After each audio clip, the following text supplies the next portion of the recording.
Jeremy Corbyn, the former leader of the Labour Party, has started a new one. A new party, that is, except this one doesn't have a name. But what it does have is 200,000 members gained in the space of 24 hours.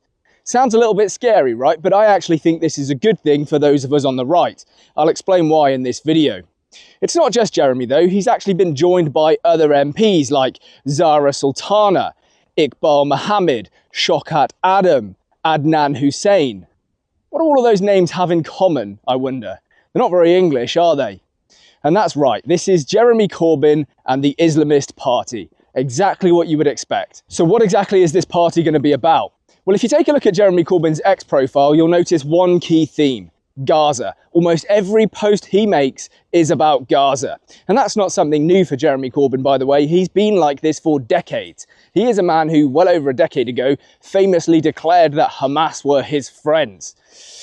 Yikes. Anyway, I don't think the whole thing is just going to be about Gaza because, let's be honest, that is a tough sell to the ordinary working Brit who can't even point to Gaza on a map.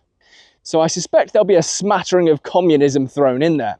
Here's what Corbyn himself had to say. Listen, people have had enough out there. They're fed up with seeing cuts to their services, threats to personal independence payments, continuing child poverty, waspy women shortchanged by the government, and the only thing they can find money for is more weapons of war. Now that is a message that I have no doubt will resonate with quite a lot of people in the country. Jeremy's talking about cuts to public services, PIP payments and welfare more generally. And he goes on to say that the only thing we seem to be able to find money for is weapons of war. And yet sadly, as ever, reality is not really on the side of Jeremy Corbyn. You see, our entire defence budget, that's the Army, the Navy and the Royal Air Force, all add up to £50 billion. And that's not just weapons of war, by the way, that's all of the salaries. It's absolutely everything. And yet the welfare budget, well, that's 6 times larger at over £300 billion. But that is the one that Jeremy Corbyn wants to make even larger. Oh boy. Now the logic of the communist is always the same. Just tax the rich, bro. If we tax the rich more, we could pay for everything. Look how much money they've got. Except, again, reality doesn't actually marry up with what Corbyn wants. You see, there's a very simple concept in economics called the Laffer curve. And all it really says is that if you keep increasing taxes to 50, 60, 70, 80%, eventually you will take less tax revenue. Now, the reason is very simple. Your tax base, the people that you are able to tax, will shrink. They will leave because the tax rate is now just ridiculously punitive. And they're thinking to themselves, why am I working, giving 50, 60, 70% of my wealth to the government, right, and getting very little in return? So they'll go elsewhere. Think about it. If you're a multimillionaire, say you're worth £20 million, why would you choose to live in Britain, especially if they're going to increase the tax rate, when you could go and live in Monaco or Switzerland or Greece or Croatia or any of these far more beautiful places in some respects, right? And so I just wish Jeremy Corbyn all the best with his attempts to just tax the rich, bro, and that will square everything away because it's just not going to work. I'm sorry. I mentioned earlier that this new party will no doubt appeal to some people in the country. And it looks like that is true because just this morning, Jeremy Corbyn put out a post saying, hey, we've had over 200,000 sign-ups in 24 hours. Now, 200,000 people in politics, that is a lot. To put it into perspective, the Reform Party, who are leading in the polls, only have 230,000 members. So what are we saying here? Are we saying that Jeremy Corbyn and his new party are going to blast past the Reform Party in the space of 1 or 2 days? No. You see, it's really not quite that simple. Not everything is as it seems. These aren't real members. This isn't a real party. And they don't even have a name, okay? Now, what am I saying when I say that these aren't real members? Am I saying that 200,000 people haven't signed up and Jeremy Corbyn is just outright lying? No, not quite. But what I am saying is that they're not members in the same way that, you know, Tory party members or Labour Party members or Reform Party members are. No one who's signed up to Jeremy Corbyn's new party has had to part with any cash. In fact, you just click the link, put in a couple of your details, including your email address, and voila, that's you done. So until they have paid memberships and, you know, preferably a name so we can actually call them something, I'm not going to take it all that seriously. If, you know, in a few months' time, Jeremy Corbyn is stood there with 300,000 paid members, then, yeah, maybe I'll start to get a little bit worried. But until then, I'm not too concerned. I mean, to put this into perspective, Steve Laws and Charlie Downs, who are like right-wing figureheads, They've both technically signed up to Jeremy Corbyn's new party, except that's not because they're actually joining the party. I'm guessing they're just curious to see what lands in their email inbox. I can read your mind, and I know what you're thinking. You're thinking, okay, sure, this isn't 200,000 fully paid up members, but nevertheless, 200,000 people taking an interest in a new political movement in the first 24 hours, that's still pretty significant. And you're right, it is. And I'm not saying that Jeremy Corbyn's new party won't have some success or that it has no chance of getting any MPs elected or anything like that. I'm just saying you don't need to be worried about them winning a general election. Look, the party isn't going to be that appealing to the ordinary man and woman in Britain. It's basically going to be a higher taxes for higher welfare state party, and people just aren't really interested in that. We're already paying the highest taxes that we have since the Second World War. You think the ordinary man and woman in this country wants to pay even more taxes? They'll say it's going to be taxes on the rich, but that won't actually work, will it? That's not what's going to happen because the rich are just going to leave. So who's going to be picking up the bill? The working class, the workers of the country. And I think most people can see through that. Sure, some people will be stupid enough to be sort of duped and lured into what Jeremy Corbyn is saying, but I think most people are sensible enough to avoid it. The other aspect of the party, the whole sort of Gaza issue, that doesn't appeal to the ordinary working man and woman in Britain either. That might appeal to someone who, I don't know, lives in a Lib Dem safe seat in a leafy suburb somewhere in a nice part of England, and their entire personality is just a foreign conflict in the Middle East.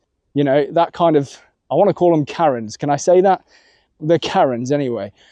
Sure, that's going to appeal to those people, but again, that's not going to be enough to win them any significant seats. Look, Jeremy Corbyn was already leader of the Labour Party once, and he failed to win an election. In fact, I think they had one of their worst ever results as a party. So am I worried about Jeremy Corbyn? No. Speaking of the Labour Party, though, that is where this does get a little bit interesting, because this is going to make things a hell of a lot harder for them. I mean, how many times have you heard people launching a new right-wing party and you just see loads of comments saying, hey, you're just splitting the vote, you're just splitting the vote? Yeah, well, now someone on the left is splitting the vote. In fact, if you take a look at the most recent poll, which includes Jeremy Corbyn's new party, you'll see that the Reform Party is just surging. The gap is even bigger than usual. If you take the Tories and Reform and you assume that those are the centre-right parties, I don't think they're centre-right parties. I think they're centre parties at best. But let's assume that they represent the right wing of mainstream politics. I disagree, but let's say that. Well, between them, they've got 50% of the vote share. And then you've got 4 other left-wing parties who are competing for the other 50% of the vote share. As you could probably work out, splitting 50% amongst 2 versus splitting 50% amongst 4, well, then you're going to have a much better chance of having a right-wing government in the future. And that, quite frankly, is good news. I'm just going to say this again because I really do believe it. The Reform Party and the Tories are not actually right-wing at all. They're at best centrist.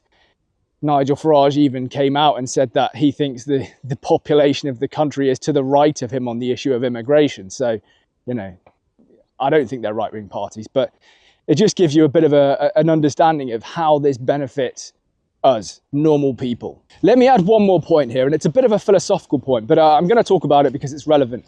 I'm also going to make an entire future video about this topic, so I'll go over this quickly, but I think people are interested now in more radical solutions and more radical parties. They are sick of centrist politics because that's what we've had for the last 30 years. That's where the term uni-party comes from. You could not fit a cigarette paper between the Labour Party and the Tories. They both just moved to the centre and they're basically the same thing. It doesn't matter which side you vote for, you just end up getting the same result. Except that hasn't been working, has it? The country hasn't been getting better, it's been getting worse. We're in decline. So people don't want that sort of centrist, carry on as normal type of politics. They want something more radical and more bold. I wish Nigel Farage would realise this, but he just seems to be moving to the centre all the time, which is, I don't know, it's very sort of 1990s, early 2000s thing to try and do. Anyway, people want radical change, and I'll tell you why it is. It's because of the algorithm. Yes, the algorithm. You see, whilst all the centrist politics has been failing, people have become a little bit more politically engaged. And they've kind of picked a side, right? Left wing, right wing, whatever. But as you start watching content on social media, whether that's YouTube or Instagram or whatever it might be, the algorithm works out which side you're on and just endlessly feeds you more content.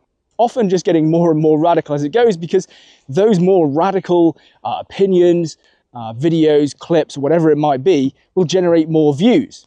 So it's kind of a self-fulfilling prophecy. Now, when you think about it, what the algorithm is designed to do is figure out the kinds of things that you like and just feed you more of them. So if you're a 70-year-old lady called Daphne and you like watching cat videos and the algorithm just keeps feeding you cat videos, that's fine.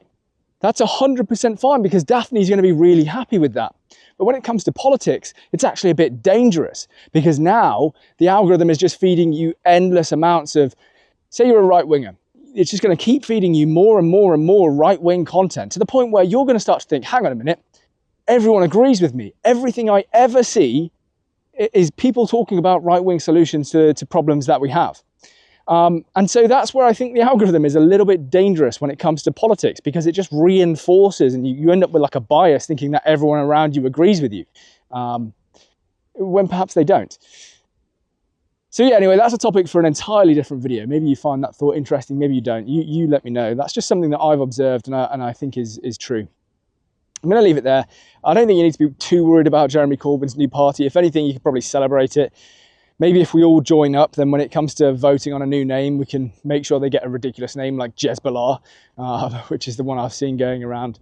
And that would be kind of amusing. That is democracy after all, right? If all of my subscribers go and join Jeremy Corbyn's new party, then maybe we can call it the Landeur Party or something like that. I don't know. Anyway, please do leave a like, comment, subscribe if you haven't already. Let me know if you're interested in that video, by the way, about the algorithm and how I think it's radicalizing people to the right and to the left, polarizing people, I should say, rather than radicalizing them, maybe. And yeah, I'll make a video about that in the future if you're interested in it. Yeah, till a future video. Thanks for watching.